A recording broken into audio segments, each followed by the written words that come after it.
When we say origami, we would sometimes think of it as a folding art that came from Japan because of the name. And if you are a money heist fan, you might think of the origami bird that the professor is making. Anyways, the paper was invented in China around the 1st century AD and was brought to Japan by the Buddhist monks in the 6th century AD.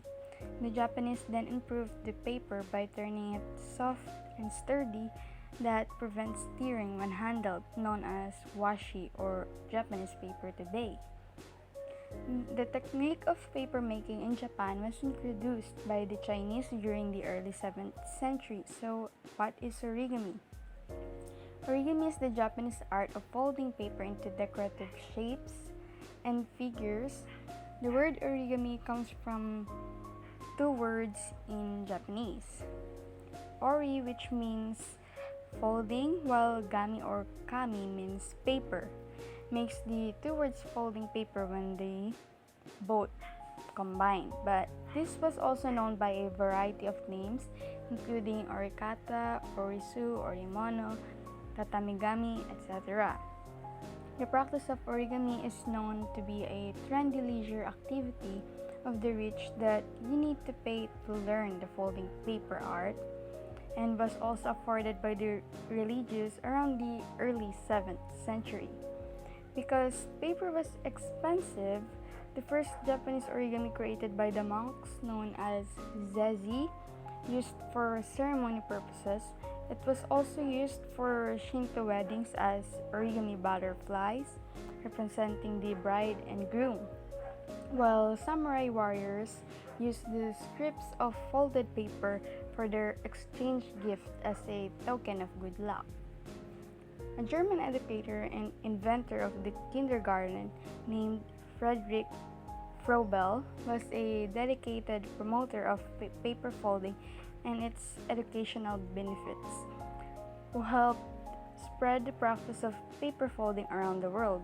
During the introduction of his Froebelian folding to Japan in Japanese schools around 1880, it was that time the word origami began to be used to define paper folding. A seminal book, Paper Toy Making, authored by Margaret Campbell, was published in England in 1937, containing a collection of origami designs. 2 years later, British American A.H. Stone, paper flexigons, whose paper designs changed their expressions in strange ways when folded properly, boosted the reputation of paper folding as a pleasurable and instructional activity. In the 1950s, Lillian Oppenheimer helped popularize the word origami and introduce it to Americans. She used the relatively new medium of television to popularize the art form and produced several books with children's entertainer and TV star Shari Lewis in 1958. As the years go by, the early origami that the rich or religious can afford to learn and practice was not available to everyone in the present.